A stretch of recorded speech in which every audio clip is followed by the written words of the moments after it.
Welcome back, guys, to our DSA challenge series. In this particular phase of the series, we are looking at the questions which are based on graphs. So let us see our today's question. Our today's question says, find all possible recipes from given supplies. So let me read the question for you. The question says, we are given n different recipes, or we are also given an 2D array ingredients. This ingredients array tells us that the ith recipe has the same recipe, and we can create it if we have all the needed ingredients from ingredient at the index of 5. It means if we want to create recipe at the index of 5, then we need all the ingredients at the index of 5. Ingredients to a recipe may need to be created from other recipes. That is, ingredient at the index of 5 may contain a string that is in recipe. Suppose I'll explain you the meaning of this line with the help of an example that we will look later. We are also given a string array supplies, and supplies array denotes that we have the supply of these ingredients and we have an infinite supply of these items. We need to return a list of all the recipes that we can create. Note that two recipes that may contain each other in their ingredients. Okay, now let me explain you what the question says with the help of example number 2. Example number 2 gives us a better clarity. The recipes are bread and sandwich. The ingredients are given to us in a form of a 2D array, and the supplies is also given to us.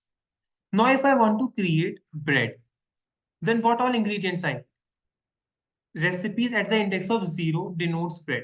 So what does ingredients at the index of 0 denotes? Ingredients at the index of 0 denotes this array, which is yeast and flour. If I have these two ingredients, then I can create my bread. So I'll go to my supply. In supply, I can clearly see yeast and flour is available. Since yeast and flour is available, I can only these two ingredients are required to create bread, and these two ingredients are available in supply. So bread can easily be created. So I hope uh, it is clear to you all how bread comes to our output, because we can easily create bread. Now for sandwich. For sandwich, which ingredients we need? We need a bread and a meat. These two ingredients we need in order to create sandwich. We will go to our supplies array. In supplies array, we have only meat. We don't have bread, but we can easily create bread from yeast and flour, and yeast and flour is available in our supplies. So we can have an infinite supply of bread as well. I hope you are understanding. For sandwich, we need bread and meat. Meat is already available in the supply, and to create bread, we need yeast and flour. Yeast and flour is also available in the supply. So it means we can create infinite number of breads. We have an infinite supply of breads also. So bread is also available, meat is also available, so sandwich can easily be created. So I hope it is clear to you all that bread and sandwich will be our output, since both of them can be created. I hope you are understanding the question. Let us see one more example. And that is example number 1. For bread, we need yeast and flour. And in supplies, we have yeast, flour, and corn. Since yeast and flour is available in our supply, and we need only yeast and flour to create bread, so bread can be created, we will output bread. So we need to return all the recipes which can be created, and our answer can be returned in any order. So now let me tell you the approach of this particular question. There can be many approaches, but we are going to solve it with the help of a DFS algorithm, which is the most basic approach. You can also apply topological sort using the Khan's algorithm. That will also work. But right now we are solving it using the DFS. So first of all, I have created 3 maps. The first map is possible. The second map is our adjacency list. And our third map is our visit. Int n is equals to denotes recipes dot size. That is the size of a recipe vector. That is the total number of recipes in our question. If for int I equal to 0, I less than recipes dot size I plus plus, then ingredients. We are pushing ATJ recipes at the index of I dot pushback IT. It means if for bread we need yeast and flour.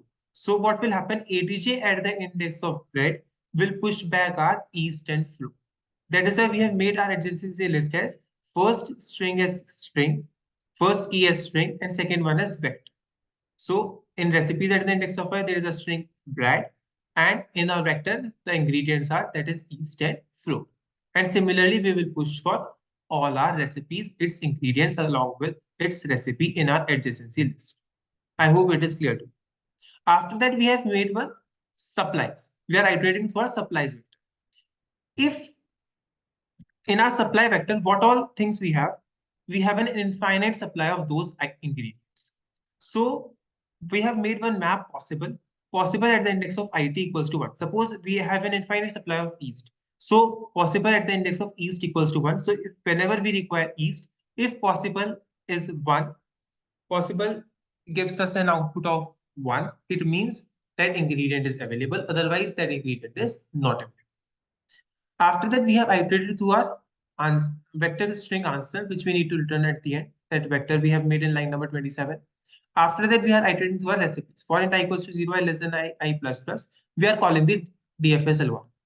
If DFS algorithm will return us true, it means that recipe can be created and we will push back in our answer.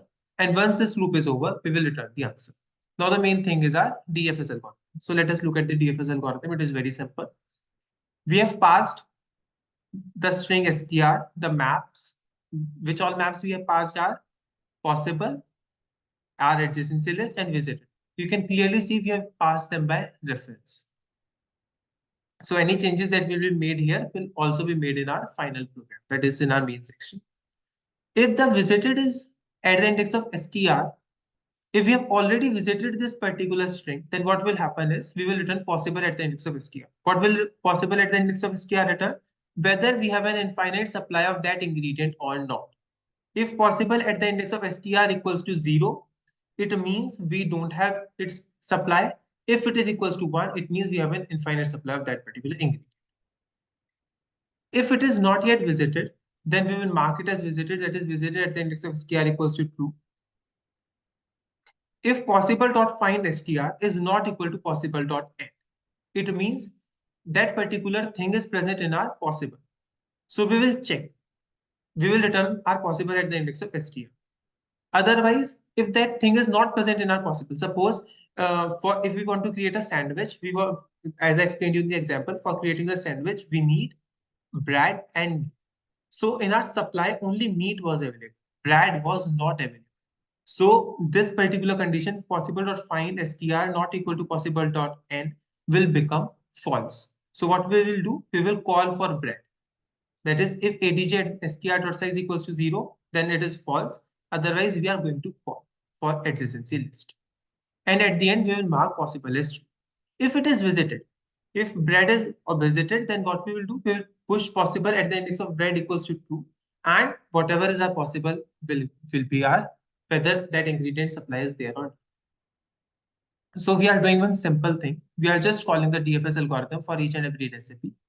If that recipe is available, it means that recipe can be created. DFS algorithm is returning us true. Then we will push back it on our answer. Otherwise, what we are going to do is we are going to return answer at the end. I hope the question is clear to you all. If the question is clear, don't forget to subscribe to our channel and share it with your friends. Thank you.